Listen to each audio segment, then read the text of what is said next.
สี่แยกนี่พุ่นก็ไปทายซื้อพุ่นก็จะสอดเขตตลาดกสิกรรมก็เฮ็ดอยู่ทางเบื้องหน้าหอวัฒนธรรมแขวงเชียงขวางเลยพี่น้องคือว่าแทนของเพิ่นจุดนี้ห้ามขึ้นนั่งก็มีแต่ว่าแขวงเชียงขวางด้วยเอาขมๆด้วยถ้ามันบกขมมันมีรุ่นหนึ่งหันเป็นพันมาแต่เวียดนามหน่วยใหญ่ๆอันนี้สบายดียินดีต้อนรับเข้าสู่ช่อง YouTube สวัสดีบรรดาพี่น้องพบกันเช่นเก่าเช่นเคยมื้อนี้ทีมงานช่อง YouTube สวัสดีบรรดาจะนำพาทานผู้ชมไปหับสมเทศบาลเมืองแปลกแขวงเชียงขวางพี่น้องตอนนี้ก็เวลา6 โมงกว่าตอนเช้าของวันที่13 เดือน 5 ปี 2016ก็จะพาท่านผู้ชมไปรับชมบรรยากาศอยู่นี่แหละขอบเขตเมืองแปลกส่วนเวลาวางพี่น้องนี่ก็ถือว่าตอนเช้ามาเนี่ยออกกำลังกายจะเอาบรรยากาศอากาศเย็นๆนี่สภาพอากาศมันนี่เกิดขึ้นว่าฟ้าบดฝุ่นฝอยลงน้อยนึงนี่จะไปเนี่ยออกกำลังกายอยู่พุ่นแหละพี่น้องพุ่น จะพาท่านผู้ชมไปเบิ่งอยู่จุดทางเบื้องหน้าพุ่นคือว่าเห็นมีบ่อนส่วนสาธารณะเพื่อแต่ย่างออกกำลังกายลิ้นก็รู้สึกว่าอากาศเย็นๆนี่พี่น้องอุณหภูมิ78 องศาก็ถือว่าพออยู่ในที่นี้จะย่างไปพุ่นแหละไปเบิ่งนี่ก็จะเป็นสี่แยกนี่ถ้าไปทางพวกนี้ก็จะไปสอดภูฝรั่งทางก็เป็นภัตตาคารลาวสัมพันธ์อยู่พวกนั้นถือว่าอยู่เมืองแปลกนี่ข้าพเจ้าก็เคยได้มาเฮียนอยู่นี่พี่น้องปีหนึ่งในปี1999 2000ก็หมายกว่า10 ปลายไปแล้วเกือบ27 กว่าปีแล้วพี่น้อง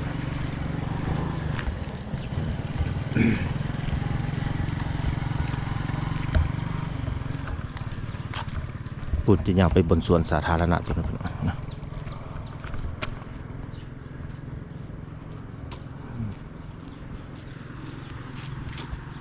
ก็คือท่านผู้ชมเห็นในสี่แยกนี่พุ่นก็ไปทายซื้อพุ่นก็จะสอด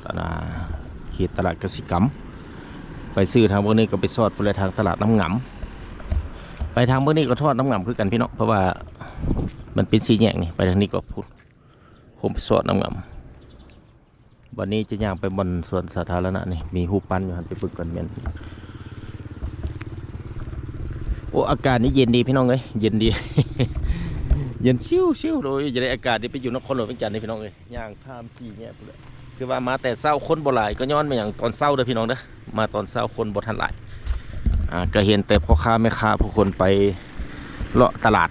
ยิ่งไปตลาดนั่นพี่น้องนี่ก็จะเป็นพิพิธภัณฑ์เสียงขวางโอ้อยู่พุ่นในพิพิธภัณฑ์เสียงขวางนี่จะเข้าไปนี่เนี่ยพาท่านผู้ชมมาเลาะมาชมมาเบิ่งอนุสาวรีย์ท่านภูมิวงศ์วิจิตรที่จริงแล้วสมัยนั้นถือว่ายังเป็นดินว่างในพี่น้องในปี1999-2000ตอนข้าพเจ้ามาเป็นนักเรียนอยู่มัธยมตอนปลายพลสวรรค์เขตนี้ยังเป็นดินว่างถือว่าเพิ่นตลอด20 ปีผ่านมานี่เฮือนคนก็เต็มถือว่าสำนักงานองค์การต่างๆมีการปรับปรุงหลายเท่าเลยพี่น้องอนุสาวรีย์ท่านภูมิวงศ์วิจิตรมาเนี่ยออกกำลังกายแล้วก็มาฮับชมเลยพี่น้องเลยก็อีกหนึ่งบรรยากาศที่ทีมงานช่องสวรรค์บรรณาได้นำพาท่านผู้ชมมาฮับชมนี่ก็ถือว่ากับ20 กว่าปีพี่น้องเลย20 กว่าปีจึงได้มา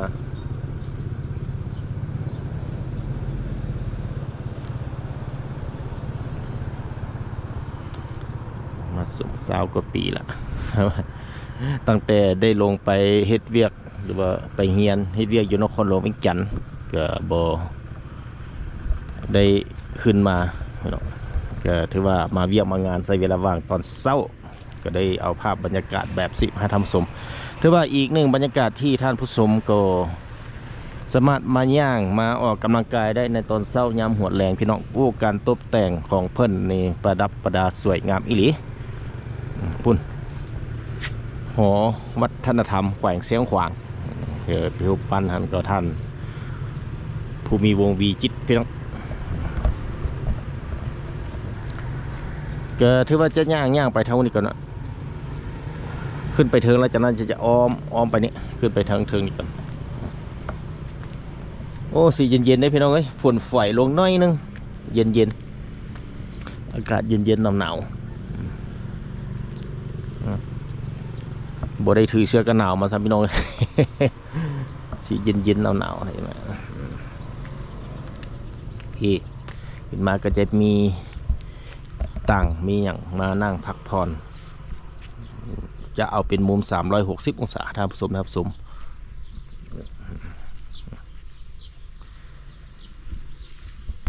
ปุ่นก็จะเป็นทางขึ้นมาพี่น้องขึ้นมาก็จะเห็นเป็นแบบนี้สังเกตโอ้สะอาดสะอ้างดีนะพี่น้องเพราะว่ามีผู้อนามัยอยู่ในนี้ตลอดสถานที่ส่วนท้องที่ส่วนสาธารณะถือว่าเป็นบอนจุดหุบปั้นของท่านผู้นำที่มีชื่อเสียงและเคารพของเราที่ผ่านมานั้นเพิ่นก็เป็นหุบปั้นยืนอยู่ในนี้ท่านภูมิวงศ์วิจิตรนั่นเองซึ่งเพิ่นเกิดพุ่นแหละแต่ปี1909แล้วก็เพิ่นเสียชีวิตในปี1994ก็11กับ20ปลายกว่าปีแหละ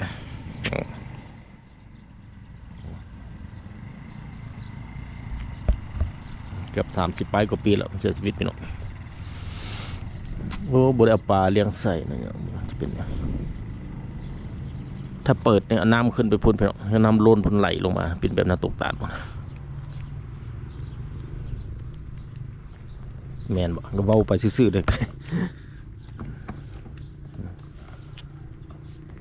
โอ้แมนแท้พี่น้องถ้าว่าเพิ่นปล่อยน้ำขึ้นมาถึงน้ำก็จะไหลเป็นแบบน้ำตกตาดลงไปอยู่ลุ่ม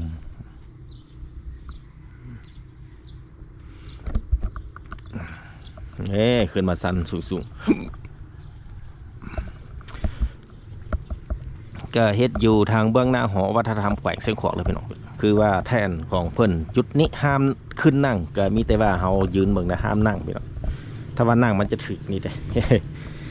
นั่งห้ามขึ้นนั่งถึงเลยเพราะว่าเฮาก็ขึ้นมาฮับซุ้มอยู่ในจุดดังกล่าวนี่แหละ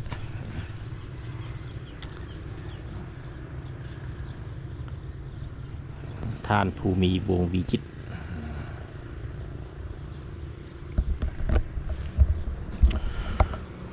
พุ่นก็จะเป็นบ้านผักของแหมพี่น้องอยู่โนนพุ่นโอ้ถือว่าหมอกกัวโปมภูโนนภู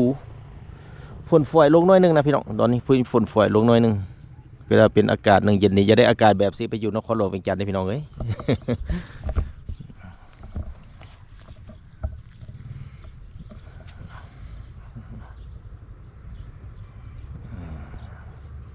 ก็ถือว่าบรรยากาศในยามเศร้าๆ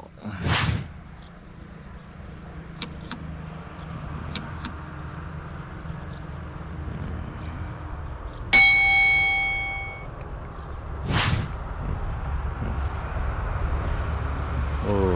ก็ได้ว่าเริ่มมีรถมีรางออกมาเคลื่อนไหวละก็สิ6 โมงกว่าๆเลยทีพี่น้องวันนี้จะพาท่านผู้ชมลงไปเบื้องลุ่มแล้วอ้อมหอบเป็นไปเบิ่งตามจุดต่างๆที่ว่าเป็นบนนั่งบนเล่นของผู้คนมาในยามหัวแรงหรือว่าตอนเช้าแล้วแต่สะดวกไผมันไปจะออกไปทางพวกนี้ไปพุ่นลุงเนี่ยออก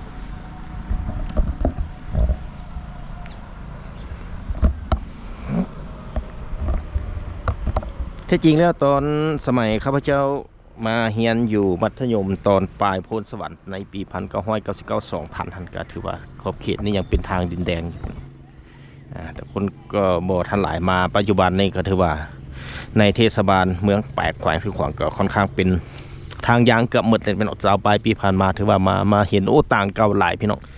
ต่างเก่าหลายเลยเพราะว่าการพัฒนาได้ถือว่าไวอีหลีมีเงินคนทำงานต่างๆมีการปรับปรุงขึ้นหลายเท่าเลยเดียวโอ้งามพี่น้องเนี่ยมันตกแต่งก็ว่ามีผู้ประจำนี่อนามัยตลอดต้องได้มีการตกแต่งตลอดเพื่อเป็นอีกหนึ่งจุดที่ว่าจะมีแขกท่องเที่ยวไม่ว่าจะเป็นทางภายในและต่างประเทศถ้ามาเห็นก็จะมาชมมาเบิ่งหรือว่าเป็นเบิ่งรูปปั้นของท่านผู้นำต่างๆเพื่อว่า ผู้ที่มีคุณงามความดีผู้ที่สร้างผลงานไว้ในผ่านมานั้นเพิ่นก็ได้จารึกบุญคุณเพิ่นไว้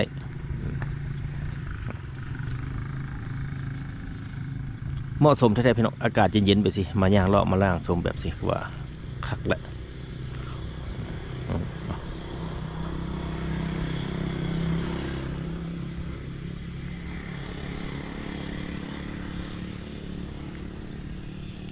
ก็ถือว่าคือต้นไม้ต่างๆต้นนี่เพิ่นออกมามีต้นบานบ่อันพี่น้องต้นขึ้นมีต้นบาน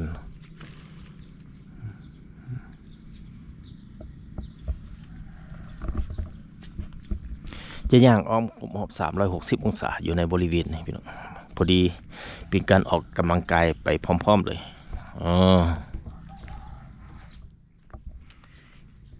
คืออาชีพของประชาชนอยู่ทางแขวงเชียงขวางโดยรวมก็ไม่เฮ็ดนาเนี่ยพี่น้องเฮ็ดนาเฮ็ดให้ก็จะบ่เฮ็ดหลายปานใดพี่น้องเฮ็ดนาปลูกฝังเลี้ยงสัตว์อยู่ตามเมืองต่างๆถ้าเป็นเขตเมืองแปลกนี่ก็เฮ็ดนาคือกันแต่บ่ละแต่ก็มีหลายคนก็เป็นชาวค้าขายพนักงานทหารตำรวจส่วนหลายแล้วเป็นเฮ็ดนาเด้อพี่น้องเด้อหอวัฒนธรรมแขวงเชียงขวางโอ้ถือว่าเป็นจุดหนึ่งใหญ่พอสมควรพี่น้องอยู่นี่แหละเทศบาลเมืองนี่เลยถ้ามีเวลาพอเนี่ยจะพาท่านผู้ชมอยากขึ้นไปเลาะถึงเบิ่งก่อนจริงพี่น้องเพราะว่ามาเวียก เบิ่งถ้ามีเวลาว่างๆจะไปเลาะเบิ่งนี่ก็ใช้เวลาตอนเช้าที่เอาภาพบรรยากาศเย็นๆแบบสิอุณหภูมิอยู่ในระดับ10 ปลายองศานี่ก็พอดีอยู่เลยพี่น้องถ้าว่าฮ้อนกว่านี้ก็บ่ฮู้สิอยู่เพราะ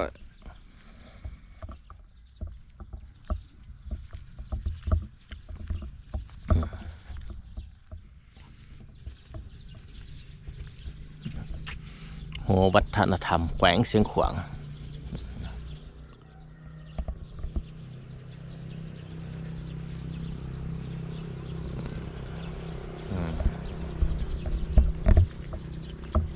โอ้สะอาดงามตาดีพี่น้องเลยมีการอนามัยตลอดเพราะว่าเพิ่นก็จะมีถังขี้เหงื่อไม่อย่างปะไว้หันที่เฮียมห้อยพี่น้องถ้าแถเขาเที่ยวมาเที่ยวก็ต้องได้รักษาอนามัยช่วยกันแต่ก็ห้ามทีมขี้เหงื่อสะสายแต่ละจุดแต่ละบอนพี่น้องส่วนสาธารณะถ้าว่าเฮาบ่ได้มีการร่วมแรงร่วมใจกันกำจัดขี้เหงื่อหรือว่าบ่รักษาความสะอาดสุกันมันก็จะโหกอยู่ดีมันขึ้นกับจิตสำนึกของบุคคลนะพี่น้องอันนี้นะ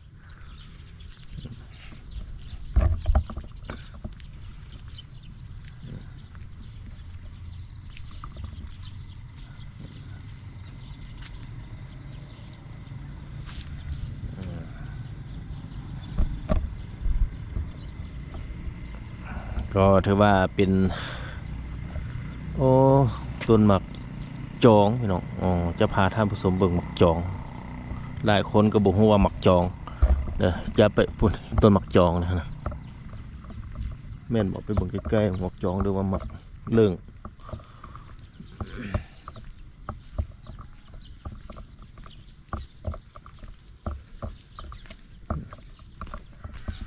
ไปเบิ่งก่อนพี่น้องหมักจองบ่หรือหมักเรื่องไปเบิ่ง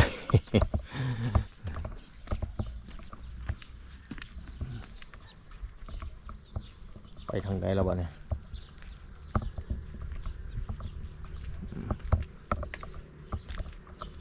ไปเบิ่งใกล้กันพี่น้องเลยเพราะว่าเจ้าก็โอ้ไปอยู่เวียงโดนละก็บ่ได้โอ้หมักอีกสองนิดนึงต้นหมากอย่างอินคิดว่าเป็นหมักเรื่องกับโมเมนต์พี่น้อง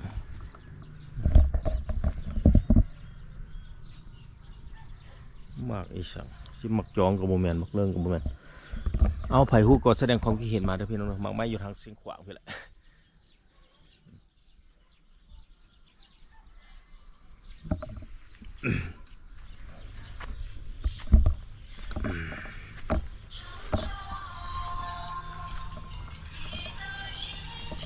ย่างเลาะออกกำลังกายเบื้องต้นไม้เพิ่นปลูกต้องขอบใจ FC ทางภายในและต่างประเทศที่สนับสนุนช่องสวรรค์บรรณาโดยดีเสมอมาด้วยท่านผู้ชม เพื่อจะได้รับวิดีโอใหม่ๆมาให้ท่านผู้ชมได้รับชมในตอนต่อไปพี่น้องพูนถ้าไปพูนก็จะเป็นโรงเรียนมัธยมบนที่ข้าพเจ้าได้เคยเรียนในปี1999 2000ในเรียนม.6 ตัวนั้นพี่น้องพูนใกล้ๆพูนแหละเสาสัญญาณโทรศัพท์อยู่พูนข้าพเจ้าเรียนอยู่พูนตอนนั้น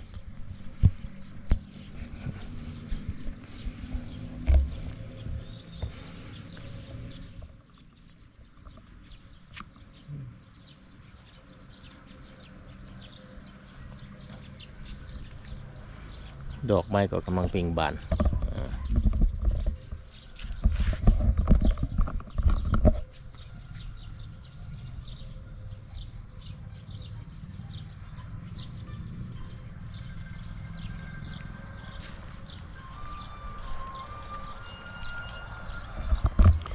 บัดนี้จะลงไปทางเบื้องลุ่มกันยางเลาะไปพุ่นอีกคือเก่า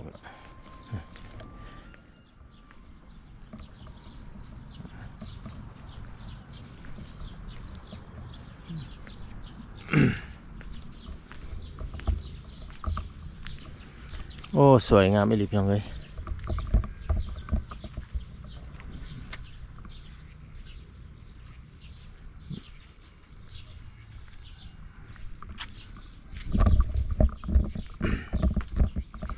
ก็ต้องก่อนอื่นต้องขอขอบใจ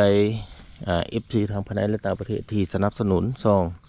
สวรรค์บรรณาด้วยดีเสมอมาได้ท่านผู้ชมเพื่อจะได้รับวิดีโอใหม่ๆมาให้ท่านผู้ชมได้รับชมในตอนต่อไปจะอัปเดตสถานที่ต่างๆพี่น้องแต่ว่าเป็นสถานที่ท่องเที่ยวอื่นๆที่ว่ามีโอกาสได้ไปเบิ่งไปชมได้เห็นตัวจริงก็จะได้เอาภาพมาให้ท่านผู้ชมได้รับชมนั่นเอง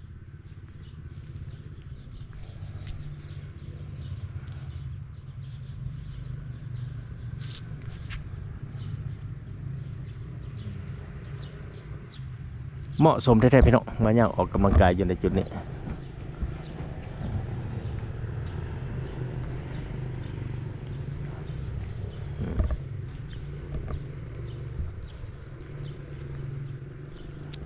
ก็ถือว่าไปเบิ่งโอ้ไปเบิ่งมันหมักคายเบิ่งหมักมันนี่พี่น้องหลายคนก็อาจจะยังบ่ทันเห็นหมักมันหมักมันทางเสียงขวางเนี่ยมันมีปลูกต้นหมักมันเป็นแบบซีเลยพี่น้องต้นหมักมันเนี่ยก็จะมีหมากมันเห็นบ่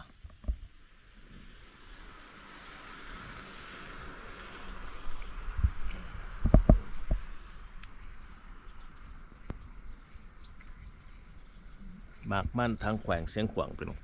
นี่แหละที่ไปที่มาพี่น้องที่ว่าหลายคนก็ได้กินออกสีส้มๆหมากมันอยู่ทางแขวงเสียงขวางคือเห็นในทางหลังพวกข้าเองเห็นปะต้นแบบสินี่เบิ่งใกล้ๆก็ได้เป็นแบบสิพี่น้องแล้วก็ใบแบบสิหมากมัน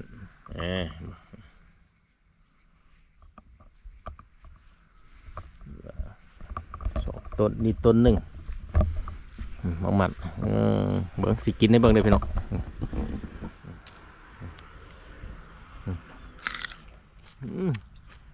ขม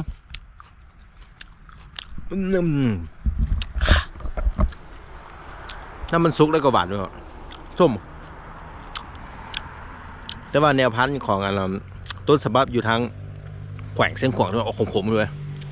ถ้ามันบกขมมันมีรุ่นหนึ่งหันเป็นพันธุ์มาแต่เวียดนามหน่วยใหญ่ๆอันนี้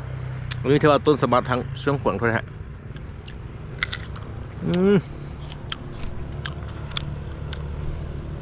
ขม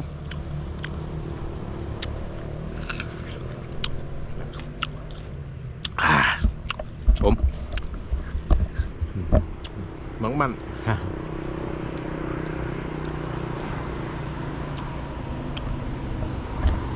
ปลูกแบบต้นไม้กินหมากก็ดีกันนี่มันปลูกอยู่ตามสวนสาธารณะนะพอได้กินหมากนี่ออกมาจุดนี้เลยพี่น้องจุดนี้ก็จะเป็นดอกไม้ดอกอีกอย่างงามงามไผ่ฮุกก็แสดงความคิดเห็นนะพี่น้องดอกไม้งานนี่เป็นพุ่มเลยเป็นพุ่มงามก็จะปลูกอื่นๆจะเป็น ที่เป็นว่านบ่นะต้นว่าน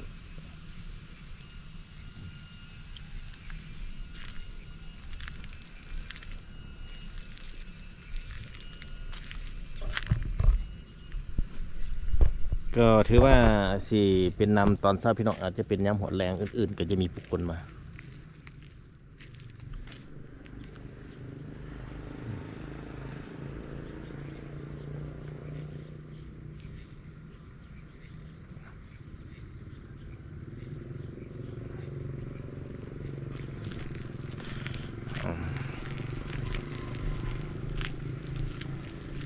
อ่ะ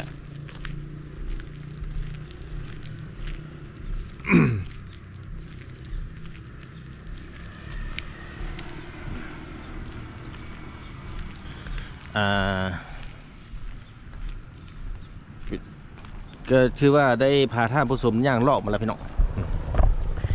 เป็นยังไงพี่น้องได้มารับชมอนุสาวรีย์ท่านภูมิวงศ์มีจิตอยู่ทางเมืองแปลกแขวงไส้ของพี่แหละพี่น้องท่านก็เป็นการนำเสนอวิดีโอให้ท่านผู้ชมเป็นอีกหนึ่งส่วนสาธารณะที่เขาก็สามารถมาย่างออกกำลังกายได้บัดนี้ก็จะเดินทางกลับที่พักก่อน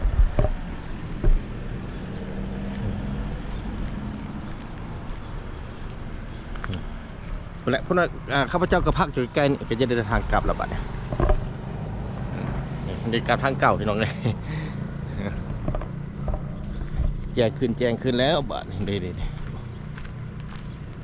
คนรถก็เริ่มมีละเริ่มมีรถแล่นวุ่นวันละบัดนี้เริ่มละ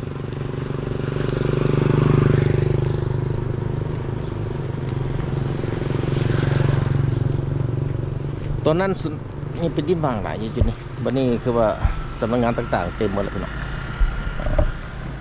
มาข้อนี้ก็นำเสนอวิดีโอตอนนี้ขอจบไปก่อนพบกันใหม่ตอนต่อไปขอลาก่อน